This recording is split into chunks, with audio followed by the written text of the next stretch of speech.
नमस्कार दोस्तों, एक बार फिर से स्वागत है आप सबका आपके अपने चैनल ज्ञान की बातें में। दोस्तों, आज हम सुनेंगे बैसाख पूर्णिमा की कथा। बुद्ध पूर्णिमा का त्योहार हर साल बैसाख मास के शुक्ल पक्ष की पूर्णिमा तिथि के दिन मनाया जाता है। इस साल बैसाख पूर्णिमा का पर्व 12 मई को मनाया जाएगा।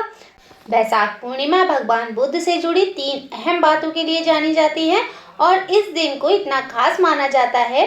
इसी दिन भगवान बुद्ध का जन्म हुआ था, साथ ही बुद्ध को ज्ञान की प्राप्ति और उसका निर्माण भी इसी दिन हुआ था। ऐसी मान्यता भी है कि जो व्यक्ति भगवान बुद्ध की विधिवत पूजा करता है उसकी सभी मनोकामनाएं पूरी हो जाती हैं और सुख समृद्धि की भी प्राप्ति होती है। साथ ही जीवन में चल रही परेशानियों से भी छुटकारा मिल सकता है। माँ लक्ष्मी की कृपा बनी रहती है और ज्ञान की प्राप्ति होती है।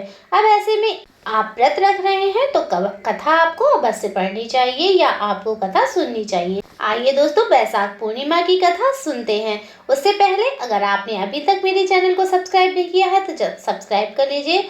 दोस्तों, कथा बीच में छोड़कर बिल्कुल मत जाइएगा, इससे भगवान का अनादर होगा और मैं जानती हूँ कि आप लोग भगवान का अनादर बिल्कुल नहीं करेंगे। तो चलिए कथा स्टार्ट कर लेते हैं।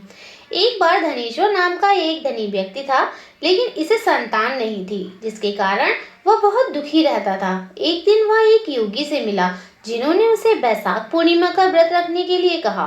धनेश्वर ने विधि विधान के साथ बैसाख पूर्णिमा का व्रत रखा और भगवान विष्णु के साथ माता लक्ष्मी की पूजा भी की। कुछ समय बाद उसकी पत्नी सुशीला गर्भवती हुई और उन्हें एक सुंदर पुत्र हुआ। यह व्रत पुत्र प्राप्ति के लिए भी होता है।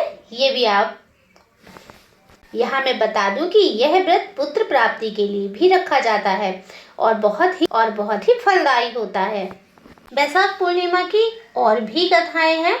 गौतम ऋषि ने अपनी पत्नी अहिल्या को श्राप दिया था, क्योंकि उन्हें इंद्रदेव ने धोखा दिया था, जिसके कारण अहिल्या को पत्थर में बदल दिया। बैसाख पूर्णिमा के दिन भगवान राम वनवास के दौरान गौतम ऋषि के आश्रम पहुंचे। गौतम ऋषि ने भगवान राम का स्वागत किया और उन्हें भोजन परोसा।